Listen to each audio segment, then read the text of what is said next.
What is good, YouTube? It's Dylan's Tech Tutorials here. Today I want to show you guys how to debloat your Windows system, whether you're on Windows 10 or Windows 11. This same command from this same website will work for your system.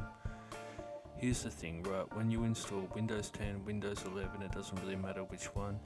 It comes with a lot of bloatware and a lot of additional software, just additional programs that you guys don't want, basically. It slows down your system, it takes up additional space. It's just a lot of bloat that you guys don't need, that nobody deserves to have in their system. So basically, if you guys go to this website, it's christitus.com/debloat-windows-10-2020 and navigate down to the command section. If you copy this command right here, just click the copy and you hit your start menu, just type in PowerShell. Now after you've typed in PowerShell, click Run as Administrator. Make sure you click Run as Administrator. Next thing you want to do is click Yes, and it should bring up your PowerShell. Now let's copy this command one more time to make sure that we have a copy. Let's go back to our PowerShell and paste that in there. Now what we want to do next is hit the Enter key, and it should connect successfully, hopefully. Let's pray.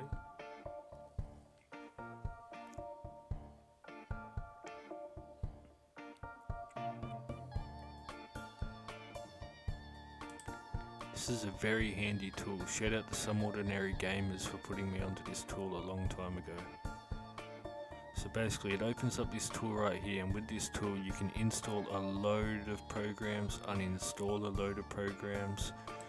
There's a load of tweaks that you guys can use. I will warn you right now to use all of these tweaks at your own discretion.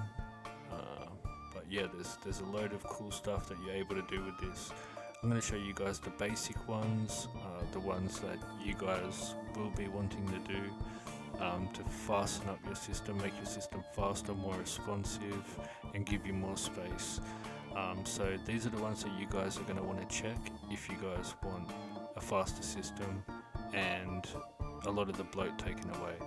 So let's start with removing OneDrive. It's up to you. Me personally, I don't need OneDrive, I don't use it, I don't see any interest in it, I don't like backing my stuff up on a cloud, I'd rather back it up local, so I'm going to remove that.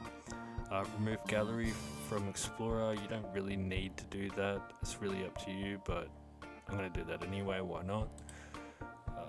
Remove home from Explorer, let's not do that, we need that. Remove all MS Store apps. Now it does say not recommended, but I definitely do recommend this if you're trying to debloat your system and give yourself more space and have a more responsive system, because the Microsoft Store apps are what slows down your system for the most part. So make sure that you check that if you really do want to debloat your system and make it more responsive. Set time mute to say dual boot, we'll just leave that unchecked. Hibernation as default, depends if you have a laptop or not, up to you if you want to do that or not. Set display for performance. Now I'm definitely going to check this because it automatically sets a power profile for you to performance, but while also like trying to keep that like nice feel, you know what I mean, like the nice transitions and stuff like that, like you can see right here. So we're going to set that, disable Windows binary table,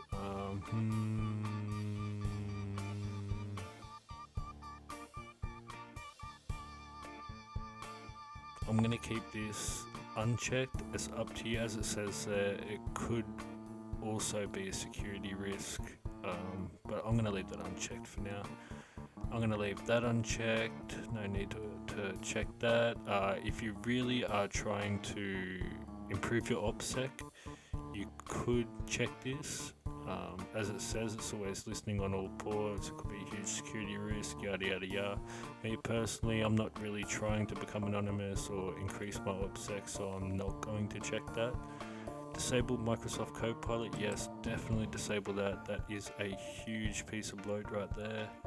Disable recall, disable recall, why not?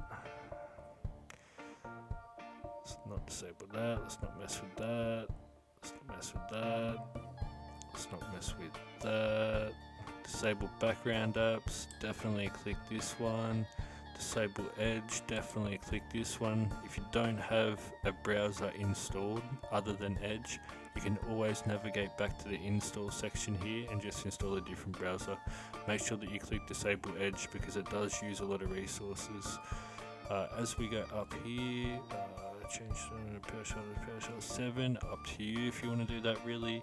Edge Debloat. Now, if you did want to keep Edge, I don't recommend keeping Edge at all. I recommend getting Brave. But if you wanted to keep Edge, you could just debloat it by clicking this button right here. But for us, because we have Brave, we're going to click Brave Debloat. Block Razor software installs. Let's just skip over that. Adobe Debloat, we're going to click that, and we're going to click Adobe Network Block. Now,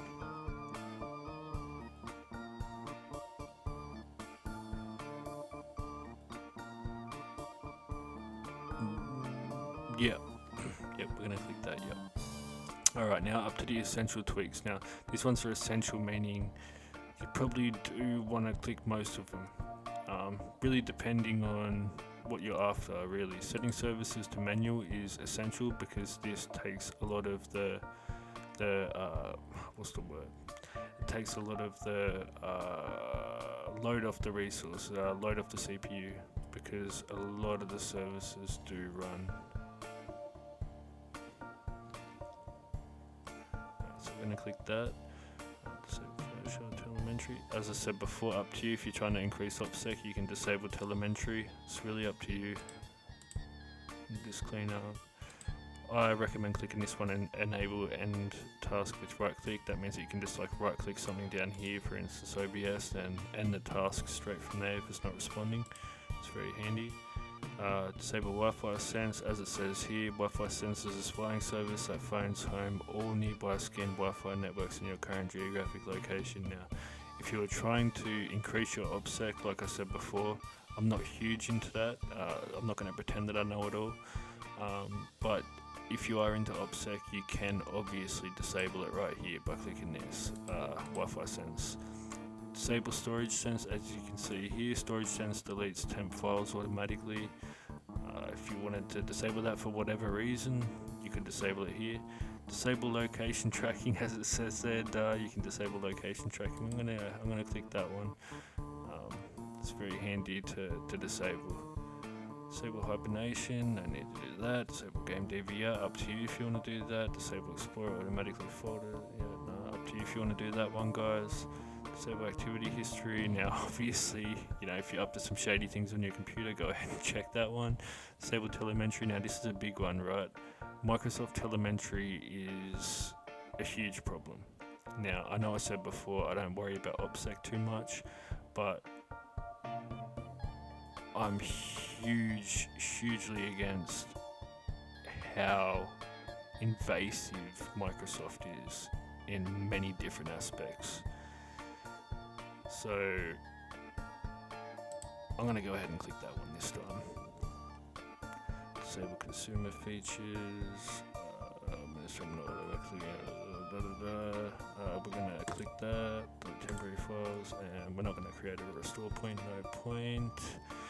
After we have clicked and made sure that we have clicked all the necessary ones,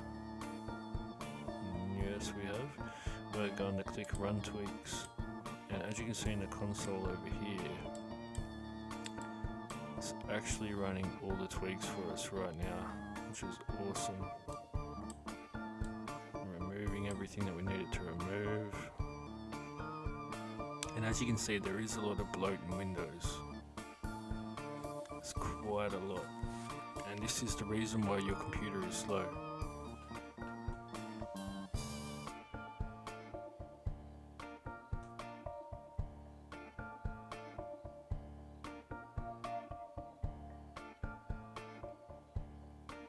That shouldn't take too long.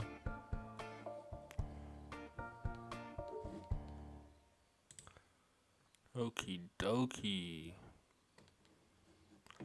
that has just finished up just there, so we'll close out of that. Well, we won't close out of it yet because I'll show you guys around a little bit more. We have a config section here, update section here, where you can disable all updates, stuff like that. And yeah, like, what can I say, guys? This tool is absolutely awesome. I found this tool probably like a year and a half ago, and it's been very, very, very handy to know about. So I thought I'd share it with you guys if you guys haven't heard of it. Make sure to like, comment, and subscribe. I know I'm no professional, I know I'm no expert, but I love to show what I know. So make sure to like, comment, and subscribe, and I'll catch you in the next video. Thank you.